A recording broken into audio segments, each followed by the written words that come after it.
آرزو میکنم که این جوانان سعادتمند، مادران نیکبختی که امروز فرزندان خویش را با فاتحه مادرانه و دفاع وطن میفرستند، آبرو و اعتبار و شرف این وطن را حمایت کنند، مردمان این کشور را حمایت کنند. فرزندان شایسته این دور و زمان و بعد از 2 سال باوری دارند زیبا عروسانی دره خوشمنظره رامی در انتظار چنین جوانان زیبایند. خدا کند که توی دامادی و عروسی آنها را یک جای ببینیم و افتخارشان.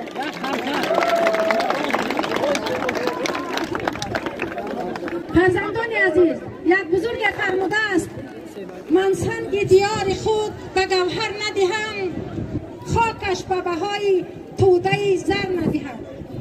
خاک این وطن را از زر عالمیان همگان خرد و بزرگ بالا دانیم، والا دانیم، چون سرور خویش، چون پیشوای ملت که توانستند از تاجیکستان جنگ زده، از تاجیکستانی از یاد رفته، تاجیکستان واحد دموکراتیک و دنیوی حقوق بنیاد و یگانه را میان دولت‌های دنیا سازمان دهند، با ما و شما و معرفی سازند تاجیکستان را با جهان و جهان را با تاجیکستان آشنا ساختند. تا که خوابد ملت آسوده در بالین ناز، افسر باید که سنگ خاره را بستر کند. شرف به چنین فرزندان و پدر و مادران آنها، شرف به فرزندان شجاع وطن، پیروان پیشوای ملت و افتخارشان خرسند.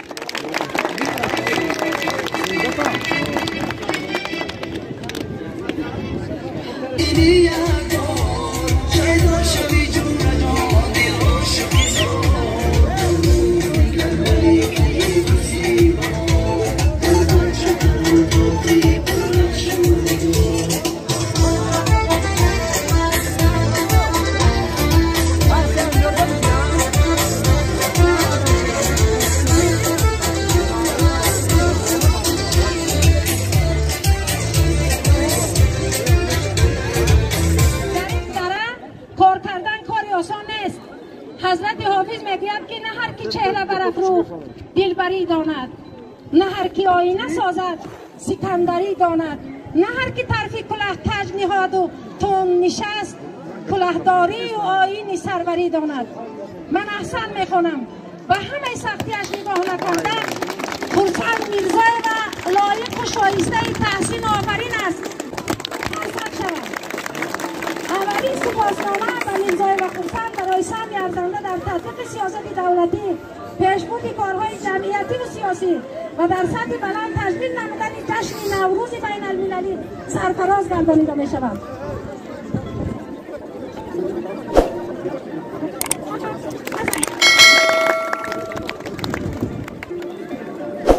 با همین مضمون و برادر عزیز ما سبز و پیمودلی در حقیقت بهترین مرم که در بمانی هرچه هم سکندری زمانی با جوانی با استعداد و بسیار چکوان رجبزاده احتنجان معاون رئیس جماعت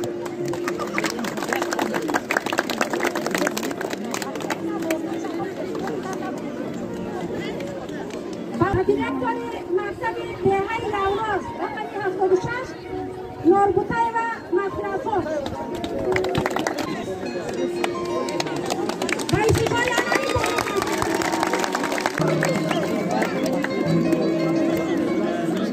دوستان عزیز، برای ما میرزا رئیس محله دهه برمق برای 5 تا سعادت تیار کردیم. 5 تا سعادت کارهای زیادی را در دهه برمق و برادر عزیز صادق مصطفی